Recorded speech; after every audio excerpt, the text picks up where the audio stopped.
Operations होता है। Basically कोल India एक माइनिंग इंडस्ट्री है और बीसीसीएल कोल इंडिया का एक पार्ट है, ठीक है ना। बीसीसीएल यहाँ पे प्री नेशनलाइजेशन टाइम से अराउंड 1972 में इसका एस्टेब्लिशमेंट हुआ था, तब से हम लोग ऑपरेट कर रहे हैं। और उस टाइम थोड़ा अनसाइंटिफिक माइनिंग होता था, लेकिन अब इसको बहुत साइंटिफिक वे में किया जा रहा है। सस्टेनेबल डेवलपमेंट की और हम लोग बढ़ रहे हैं। जो पहले भी हम लोग प्लांटेशन करते थे, ऐसा नहीं कि 1972-73 में या फिर देयर आफ्टर हम लोग कुछ भी ऐसा मेजर नहीं ले रहे थे, ऐसा नहीं था। हम लोग उस समय भी प्लांटेशन कर रहे थे। वो बेसिकली हम लोग सिंगल टियर प्लांटेशन करते थे। और अब जो हमारा एम्फेसिस है वो 3 टियर इकोलॉजिकल रेस्टोरेशन मेथड में है। क्योंकि आप लोग इकोलॉजिकल रेस्टोरेशन जानते हैं तो आप लोगों को ये क्लियर होगा कि ये इसका जो तीनों लेयर होता है ये कितना इम्पॉर्टेंट होता है और इनका अपना अपना एक अलग इम्पॉर्टेंस है। तो बेसिकली ये 3 लेयर्स कौन से होते हैं आप लोग बता पाइएगा। इकोलॉजिकल रेस्टोरेशन 3 लेयर्स में होते हैं बेसिकली, तो वो कौन कौन से लेयर्स हैं। यहाँ 3 टियर इकोलॉजिकल रेस्टोरेशन सेट मतलब सेट है, फुल्ली डेवलप्ड है ये साइट। तो इसमें फर्स्ट लेयर ग्रासेस का होता है, ठीक है, सेकंड लेयर श्रब्स का होता है और थर्ड लेयर लार्ज ट्रीज का होता है। ये तीनों लेयर होता है, ठीक है। अब हम लोग स्टार्ट कहाँ से करते हैं, जो वैसा डंप रहता है उसमें जब हमारा माइनिंग एक्टिविटीज़ कंप्लीट हो जाता है या फिर उस डेप्थ तक हम पहुंच जाते हैं ओपन कास्ट से, जिससे कि अब ओपन कास्ट फिजिबल नहीं है, इकोनॉमिक नहीं है, अब हमें उसमें अंडरग्राउंड जाना होगा। तो अब हम ओपन कास्ट में जो वो उतने बड़े बड़े डम्प्स बना रखे थे उनको अब हम रिक्लेम करते हैं, ठीक है। वो बायोलॉजिकल रिक्लेमेशन प्रोसेस में जाते हैं और उस बायोलॉजिकल रिक्लेमेशन में ये एक स्टेप प्रोसेस है 3 टियर इकोलॉजिकल रेस्टोरेशन मेथड जो यहाँ अपनाया गया था। इसमें हम लोग जो एक सीड बॉल मेथड से यहाँ पे करते हैं प्रोसेस, और एक है डायरेक्ट सैपलिंग प्लांटेशन। तो जो सीड बॉल बनाया जाता है उसका एक फिक्स प्रोपोर्शन होता है 10:10:1 करके। 10 आपका है सॉइल, 10 रहता है मैन्योर एंड 1 रहता है ग्रास सीड एंड स्टॉप्स वगैरह का सीड रहता है, ठीक है। उसको सीड बॉल बनाया जाता है। सीड बॉल का 10:10:1 प्रोपोर्शन होता है। वो सीड्स जो है हम लोग जनरली गवर्नमेंट एजेंसी से प्रोक्योर करते हैं। बहुत सारे एजेंसीज हैं, जैसे कजरी है पाली में, और अभी मुझे एक ही जाना, कजरी पाली है गवर्नमेंट इंस्टीट्यूट 10 है सीड्स जो डालते हैं। फर्स्ट ईयर जब ग्रासेस एस्टेब्लिश हो जाते हैं, क्योंकि नेकेड ओबी डंप पे अगर हम डायरेक्ट सैपलिंग प्लांटेशन करते हैं तो उसका उतना सर्वाइवल नहीं होता है। हमारे इस वाले साइड पे थोड़ा भी हमने सॉइल यूज़ नहीं किया था, और ये साइट टेकअप किया गया था मेरे ख्याल से 14 में टेकअप किया गया था। तो जब हमने स्टार्ट किया था तो यहाँ पे जब हम लोग सैपलिंग प्लांटेशन कर रहे थे, पहले तो वो ग्रासेस वाला मेथड था। फर्स्ट ईयर उसको लेके छोड़ दिया हमने। क्यों छोड़ा? क्योंकि ग्रासेस जब इस्टेब्लिश होते हैं तो वाटर होल्डिंग कैपेसिटी बढ़ाते हैं उस एरिया का। रेनफॉल होता है, वो वाटर को फ्लो आउट नहीं होने देता है, उसी एरिया में वो ग्राउंड वाटर रिचार्ज करता है। इससे मॉइस्चर होल्डिंग कैपेसिटी बढ़ता है। अब जब वहाँ पे मॉइस्चर होल्डिंग कैपेसिटी बढ़ गया तो एक कंपोनेंट तो मेरा आ गया, क्योंकि पानी तो चाहिए कहीं पर भी। फिर हमने सेकेंड ईयर जब इंट्रोड्यूस किया, ये श्रब्स वाले में आए, हम श्रब्स एस्टेब्लिश करने लग गए, और सैपलिंग डायरेक्ट सैपलिंग वो लास्ट चीज़ के लिए लगा रहे थे। तो सैपलिंग जब हम लोग डाल रहे थे तो जिस साइड पे हम सैपलिंग रख रहे थे बस उतना ही सॉइल हम इस साइड में यूज़ किए हुए हैं। इसलिए आप लोग जब भी इस पूरे साइड में घूमिएगा ना, आपको कहीं पे भी लेयर ऑफ सॉइल ऐसा नहीं दिखेगा। अभी जो सॉइल दिख रहा है ये पार्ट आपको इसलिए दिख रहा होगा क्योंकि ये नर्सरी के फॉर्म में डेवलप था, तो यहाँ तो सॉइल चाहिए था। बाकी जो प्लांटेशन वाला साइट है वहाँ पे कहीं भी आपको ऐसा लेयर ऑफ सॉइल नहीं दिखेगा। कहीं कहीं दिखेगा, क्योंकि time being fragmentation of rocks भी होता है। जब यहाँ पे प्लांट्स लग गए तो मॉइस्चर होल्डिंग कैपेसिटी ऑटोमेटिक बढ़ने लग गया। आपका वाटर होल्डिंग कैपेसिटी भी बढ़ रहा था, मॉइस्चर रिटेंशन भी हुआ, फिर ऑर्गेनिक कंटेंट भी बढ़ने लग गया, है ना वैसे। और फ्रैगमेंटेशन ऑफ रॉक्स तो होता ही है, तो उससे वेदरिंग ऑफ रॉक से ही तो सॉइल बनता है ना, इसका प्रोसेस तो वही है। इसीलिए आपको यहाँ पे कहीं कहीं सॉइल दिखेंगे। और दूसरा कि हम यहाँ पे हमने कौन सी स्पीसीज लगाई, हमें तो नहीं पता, क्योंकि बीइंग माइनिंग इंडस्ट्री एक्चुअली यहाँ पे एनवायरनमेंट का रिक्रूटमेंट 2014 से स्टार्ट हुआ था।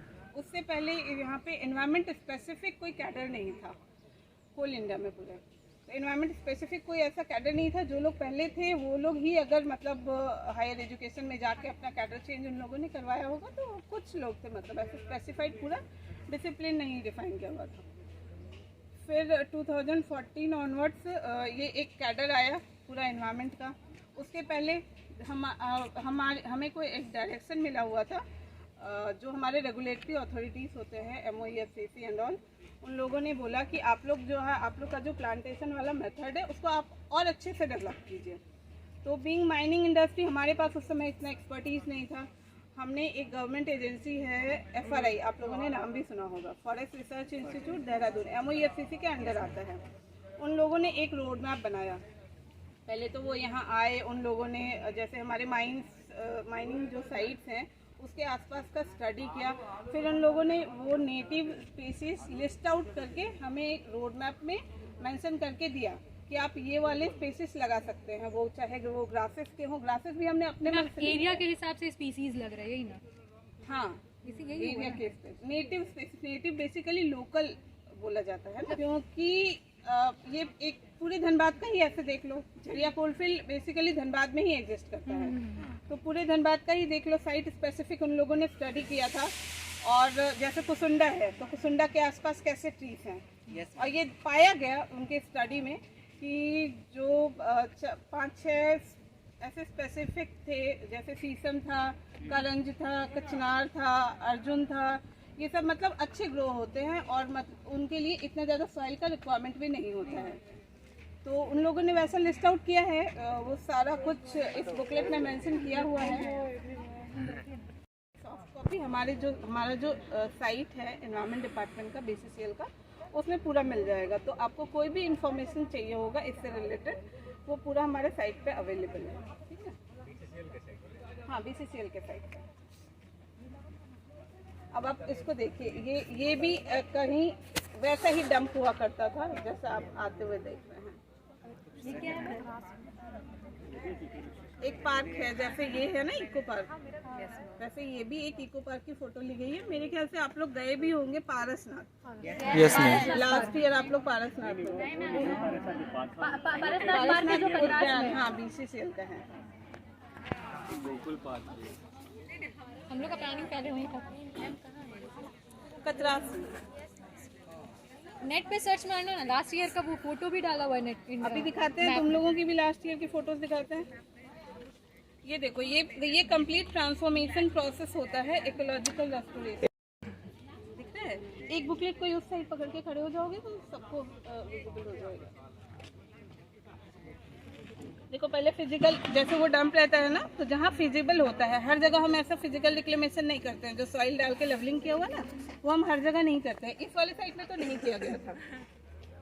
फिर फेंसिंग और वीड रिमूवल तो बहुत ज़रूरी होता है, क्योंकि अगर वीड्स रहेंगे तो वो खुद की ग्रोथ को सपोर्ट करेंगे और प्लांट्स को ग्रो नहीं करने देंगे, इसलिए वीड रिमूवल किया जाता है। हाँ, न्यूट्रिएंट्स वो ले लेंगे। और फेंसिंग तो बहुत ज़रूरी है, नहीं तो ग्लेजिंग हो जाएगा। उसके बाद मल्चिंग होता है। अब मल्चिंग क्या होता है? मल्चिंग होता है जो स्ट्रॉस होते हैं ना, उनको कवर अप किया जाता है। जैसे वो डंप जब हमने टेकअप किया होगा तो उसको कवर अप किया गया है। उसका मेन रीज़न ये रहता है मॉइस्चर बचाने के लिए, ताकि जो भी वाटर है वो एवापोरेट ना हो जाए और मॉइस्चर रिटेन करता रहे, ठीक है। उसके बाद ये सीड बॉल प्रिपरेशन है, जो मैंने बताया 10:10:1 के रेशियो में लेते हैं। जैसे बेसिकली एक डो बनाते हैं ना, उस टाइप का मिक्स करते हैं, पानी राइट प्रोपोर्शन में लेके। नहीं, एक मैन्योर सॉइल और 1% सीड को उसको लेके पानी जितना रिक्वायर्ड होता है बॉल बनाने के लिए। अच्छा, वो पूरा पेस्ट बना के उसके बाद उसको पेस्ट नहीं, बॉल का डो जैसा बनाता, बॉल देते हैं। गोल गोल रखा हुआ होगा ना, हाँ वही है, उसी को सीड बॉल कहते हैं। सीड बॉल बनाते हैं, फिर उसको थोड़ा सुखाते हैं, क्योंकि ऐसे गीला तो कोई ले जाना, ट्रांसपोर्ट करना थोड़ा मुश्किल होगा। सीड बॉल बना के और धीरे धीरे रखा जाता है, उसको फेंकना भी नहीं है। उसका भी एक मेथड है कि बहुत धीरे धीरे सूटेबल प्लेसेस में रखा जाता है। देखो यहाँ पे रखते हुए भी कहीं दिखेंगे तुम्हें, ये सीड बॉल ब्रॉडकास्टिंग है ना, ओवर द पंप डाउन। ये है सैपलिंग, जो डायरेक्ट सैपलिंग लगाते हैं। यस मैम, ये है गोकुल पार्क का फुल्ली डेवलप्ड साइट है ये भी। उसके बाद ये जब फुल्ली डेवलप हो गया तो अब इसमें नेक्स्ट कंपोनेंट क्या हो सकता है बताइए आप लोग।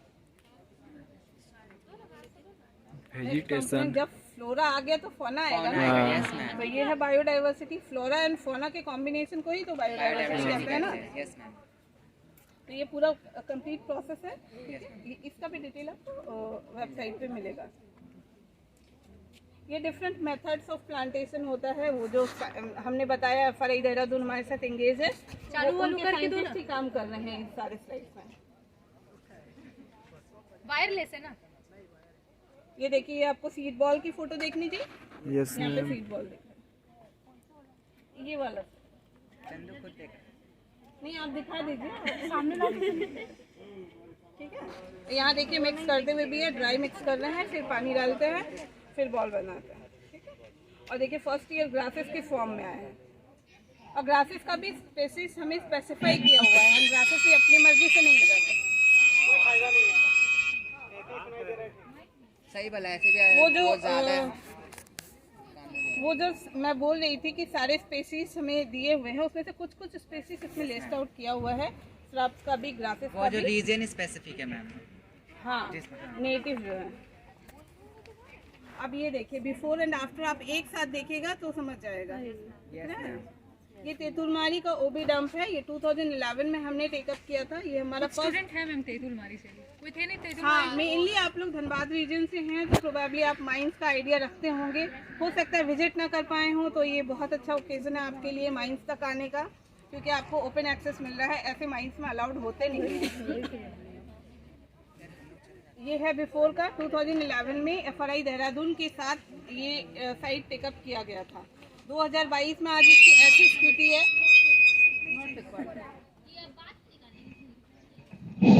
क्यों मेरी आवाज नहीं आ रही है? मेरी आवाज नहीं आ रही है क्या? छोड़ दो। नहीं कम लग रही है तो बता दो, फिर मैं माइक मुझे एक एक्स्ट्रा पकड़ना पड़ेगा। यस मैम, नहीं, मैम कान में लगता है।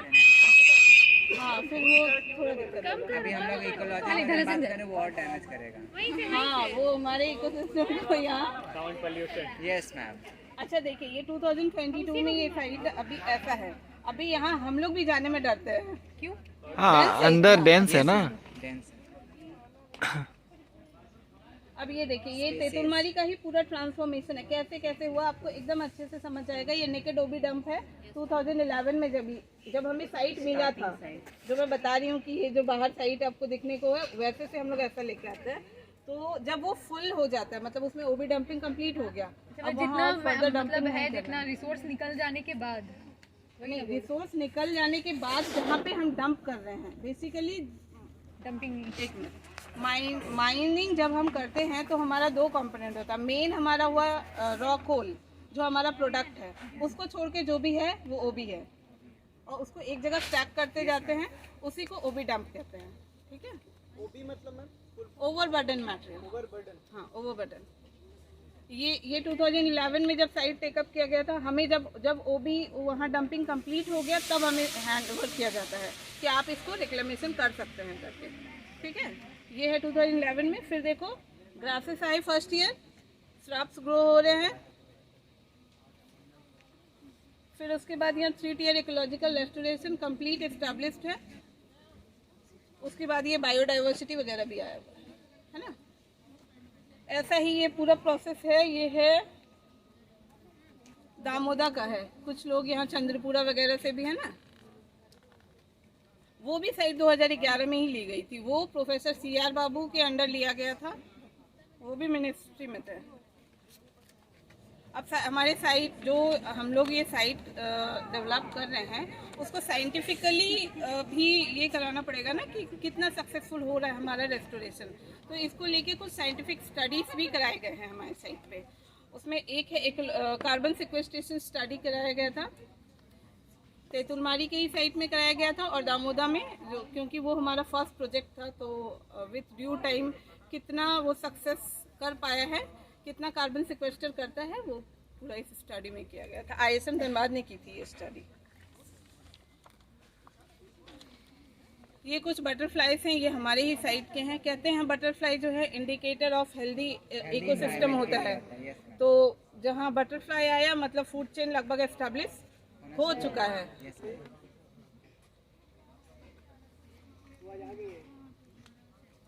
अब ये सारे भी हमारे साइड के ही कैप्चर किए हुए हैं। बर्ड्स, इंसेक्ट, बटरफ्लाई, दिखा दीजिए। स्पाइडर, ग्रास हॉपर, कि वो स्लोली Jackal. बायोडाइवर्सिटी में कन्वर्ट होना शुरू हो हाँ हाँ, फुल इकोसिस्टम मतलब डेवलप हो गया है, इकोलॉजिकल बैलेंस मेंटेन करने लग गया है। मैम एक सवाल कर सकते हैं? 2 मिनट बस आप कंप्लीशन की ओर हो, मैं कंप्लीट कर लेती हूँ। जैसे आप यहाँ इस साइड पे हैं, ऐसे हमारे टोटल मोर देन 50 साइट्स हैं ऑल ओवर झरिया कोलफील्ड।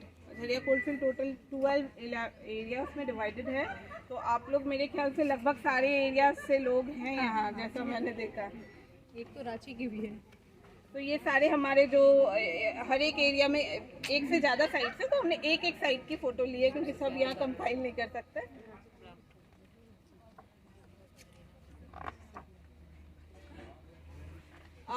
अभी के डेट में हमारे पास 5 इको पार्क्स ऐसे हैं जो कि लोकल मतलब ऐसे यूज़ किया जा रहा है ओपनली,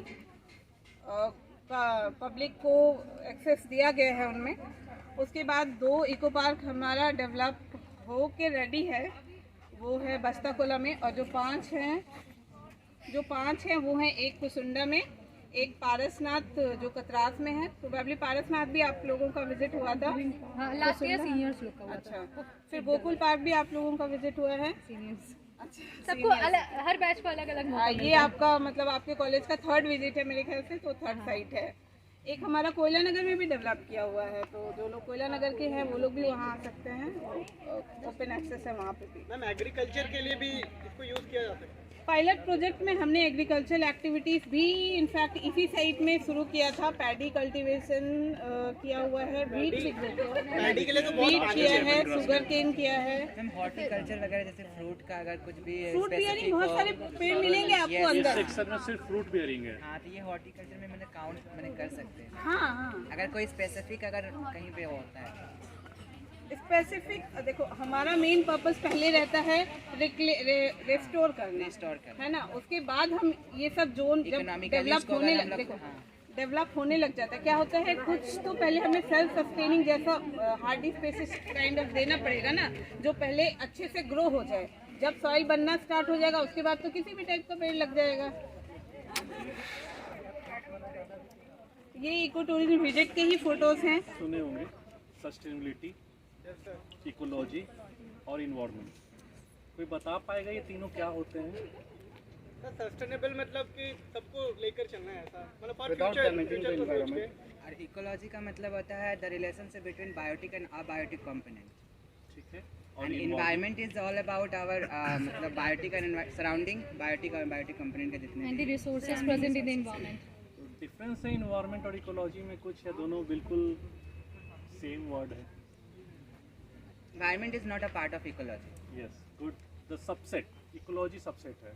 तो ये जो 3 वर्ड है ना, इसी पे हम लोग काम कर रहे हैं बेसिकली बेसिक कॉन्सेप्ट ये है कि इन्वायरमेंट हमें किसी भी तरीके से सेफ रखना है फॉर द फ्यूचर जनरेशन, या हमारे मरने तक, या हमारे बाद, या जब तक कि कोई और क्लाइमेटी से ये कुछ बर्बाद ना हो जाए, उसको सेफ रखना है। नहीं तो नेक्स्ट जनरेशन सर्वाइव कैसे करेगी, है ना। इसका एक बहुत अच्छा डेमोन्स्ट्रेशन एक वीडियो से है कि पेरेंट्स को बोला गया कि आप एक क्रेयॉन्स लीजिए और आप अच्छा सा पिक्चर बनाइए, ठीक है। और उस क्रेयॉन्स का उन्होंने जितने भी ब्राइट कलर्स थे उन्होंने यूज़ कर लिए। उन्होंने क्रेयॉन्स का पिक्चर बनाने लगे तो उन्होंने सारे ब्राइट कलर यूज कर लिए।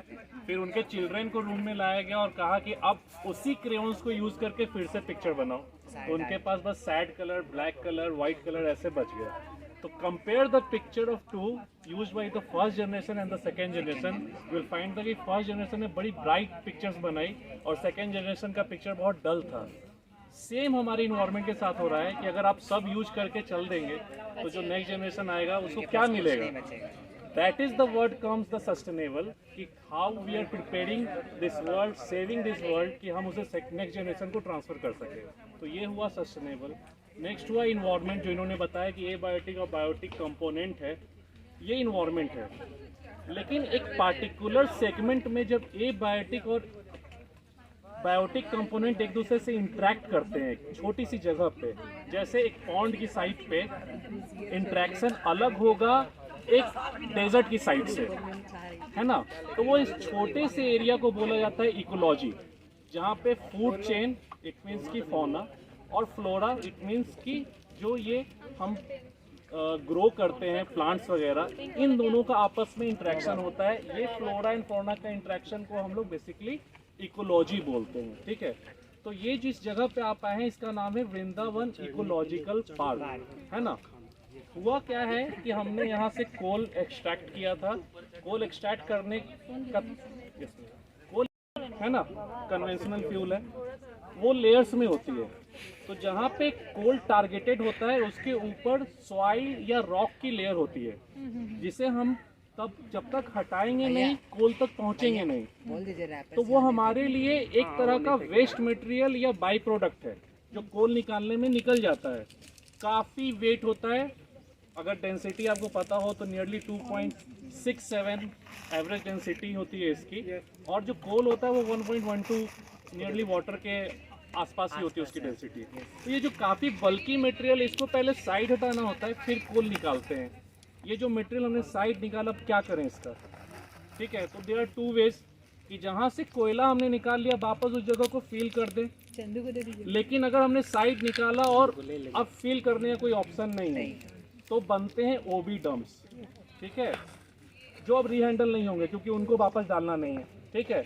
अगर उनको वापस उसी गड्ढे में डालना है तो कभी भी वो पूरे गड्ढे को फुल नहीं कर सकते, क्यों, कोयला तो निकाल लिया आपने, है ना। तो कोयला का जो जगह है वो तो मिट्टी पूरी भर नहीं पाएगी। और देयर इज अनदर कॉन्सेप्ट कि थोड़े थोड़े देर के बाद वो सेटलमेंट होता है ना।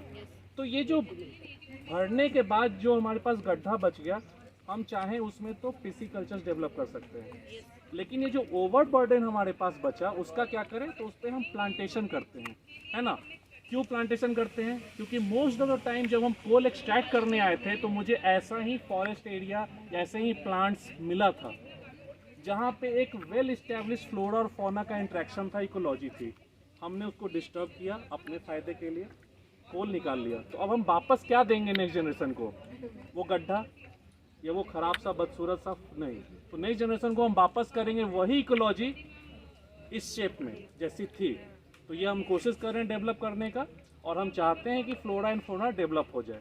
तो फ्लोरा और फौना डेवलप कैसे होते हैं, अब यहाँ से इंजीनियरिंग स्टार्ट हुई। ये सिर्फ प्रॉब्लम स्टेटमेंट था अभी तक, ये हमने प्रॉब्लम आइडेंटिफाई की कि हमें इस्टेब्लिश करना है, सोच लिया करेंगे कैसे, है ना।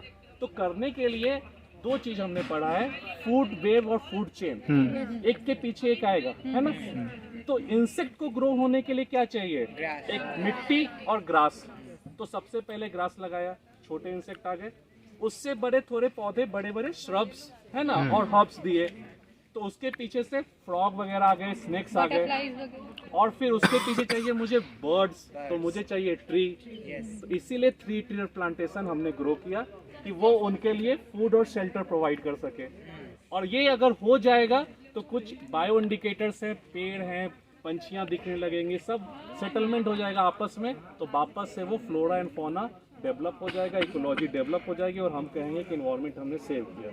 अब वो हमारे लिए भी इम्पोर्टेंट है क्योंकि इतने प्लांट लगेंगे तो हमें ऑक्सीजन बेटर मिलेगा, है ना। तो ये एक तरह से धनबाद के लिए एक लंग्स का काम करेंगे, जैसे अमेज़न पूरे वर्ल्ड के लिए लंग्स का काम करते हैं, करेगा, थोड़ा सबसाइड कर जाएगा। करने का भी तो वो है ना कि उस पर बालू भरा जाए। बिल्कुल बिल्कुल सही बात है कि उसमें बालू भरना है। अब इतनी मात्रा में बालू लाना और उसको भरना, है ना, बहुत इशू है। और बालू के में बहुत सारी ऐसी प्रॉपर्टी होती है कि पानी जाने के बाद वो ऊपर की तरफ प्रेशर करता है, तो वो एक इश्यूज है। सर जो ये एरिया है वो मतलब डंपिंग वाला एरिया होगा, यहाँ से निकाल यहाँ से आप लोग रीएस्टैब्लिश किए होंगे। ये बिल्कुल, यहाँ पे कोयला था, हमने डंप यहाँ सबसे पहले यहाँ कोयला निकाला। कोयला निकालने के बाद हमने बाकी का जो आगे का कोयला निकाला तो उसका ओवरबर्डन ऊपर वाला यहाँ डंप करते चले गए। अब हम देख रहे हैं कि मेरे पास सफिशिएंट ओबी है, इसको रीहैंडलिंग करने की जरूरत नहीं है, तो हमने इसको इको रिस्टोरेशन के लिए यूज कर लिया, ठीक है। इसीलिए थोड़ा हाइट पे है ना। ये credit all goes to Ramayan ji.